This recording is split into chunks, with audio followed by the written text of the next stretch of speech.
তো আমি কারো ব্যাপারে খারাপ কথা আমি আমার স্ট্যাটাসে লিখবো না। একটা মানুষের ব্যাপারে আমি আমার জীবনে আমার ফেসবুকে স্ট্যাটাসে লিখবো না।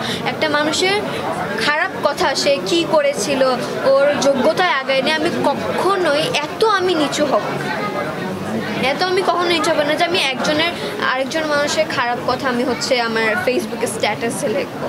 তো আমি এত কিছু লিখবো না।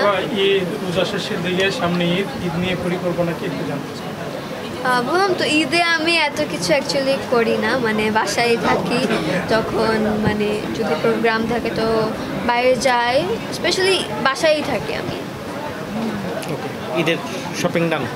না, আমি অ্যাকচুয়ালি শপিং করি না। শপিং করো না কেন? না, আমার ভাল লাগে না। এখন বলবেন যে তাহলে তো তোমাকে আমি সবসময় নতুন কাপড় পরতে দেখি না। ওটা আনজারার সব শ্যুট। এমনি আমি ঈদের কোনো কাপড় কিনি না।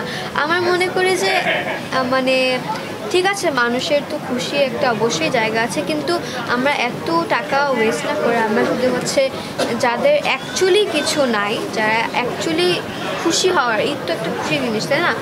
তো ওটা করার নাই, তো তাদেরকে কিছু দেওয়া, তাদেরকে একটা কাপড় কিনে দেওয়া হোক, একটু টাকা দেওয়া হোক, একটু খাবার দেওয়া হোক, তো ওটাই ঈদ আরও খুশি হয়ে যাবে। বললাম না, কিছু না, আমি শুয়ে থাকি। ভক্তদের উদ্দেশ্যে বা তোমাকে যারা ভালোবাসে তাদের উদ্দেশ্যে?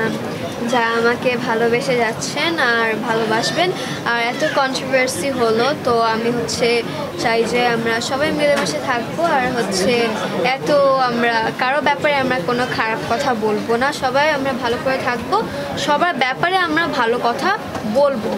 আমরা অন্য মানুষকে আমরা কখনো দুই মুখ হব না। আপনাকে ভালো বললাম, তার আপনার পিছে আমি বললাম যে জানেন ওইটা করে, ওর ওর ক্যারেক্টার ভালো না, এসব আমরা কখনোই করবো না। এটা অ্যাকচুয়ালি অনেক খারাপ একটি জিনিস। তো যারা আমাকে ভালোবেসেছেন আর ভালোবেসে যাবেন, থ্যাংক ইউ সো মাচ। সবাইকে ঈদের শুভেচ্ছা। আপনাদের ঈদের খুশি সবার সাথেই ভাগাভাগি।